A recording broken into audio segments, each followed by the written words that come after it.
Let's express this Mayan numeral as a Hindu Arabic numeral, meaning we're going to convert it into our base 10 number system. The first thing to note is that the Mayan number system is a base 20 number system. They use 20 symbols to represent all of their numbers. So I'll just say their base is 20. The second thing is that they represent each of their place values vertically instead of horizontally. So this is our first place value, so I'll draw an arrow to it. This is the second place value, and then this is the third. I'll use this table to figure out how much stuff there is in each place value. Well, this dot looks like it just represents 1, so in their first place value, it's a 1. It looks like each dot is 1 and each line is 5, so I'm guessing this is 19, and that's what I see on this table. So in the next place value, it's 19.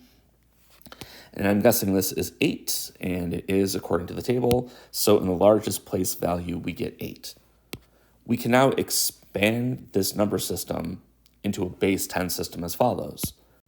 Starting with the first place value, the smallest, it's going to be 1 times the base 20 to the power of 0. I'll put that way over here. That's 1 times 20 to the power of 0. And the reason for that is that's how we represent our number systems. This is the ones spot. When you move over in this direction, you just increase the exponent by 1.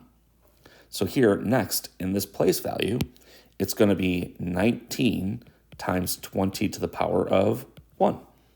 So the pattern is you take the amount and multiply it by 20 to the appropriate power, and you keep increasing the exponent as you move up in place values.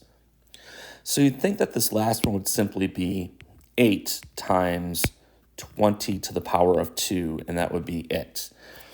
Unfortunately, this is not correct. The Mayans adjusted their number system, so I'm going to erase this thing here. It's actually not this.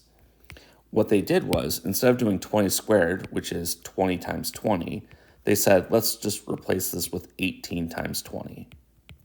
18 times 20 is 360, and they found this number to be useful. So like, why don't we actually put this into our number system? So this is how you would multiply out to represent this numeral. The rest is just done in the calculator. This is 18 times 20 is 360. Then it's going to be 19 times 20, and then simply 1 times 1. So if we multiply this out, 8 times 360 is 2,880, and then 19 times 20 is 380, and 1 times 1 is 1. And if we look at the sum of these, this is 381 add to 2,880, and that is 3,261. So this Mayan numeral here is the same thing as us writing 3,261.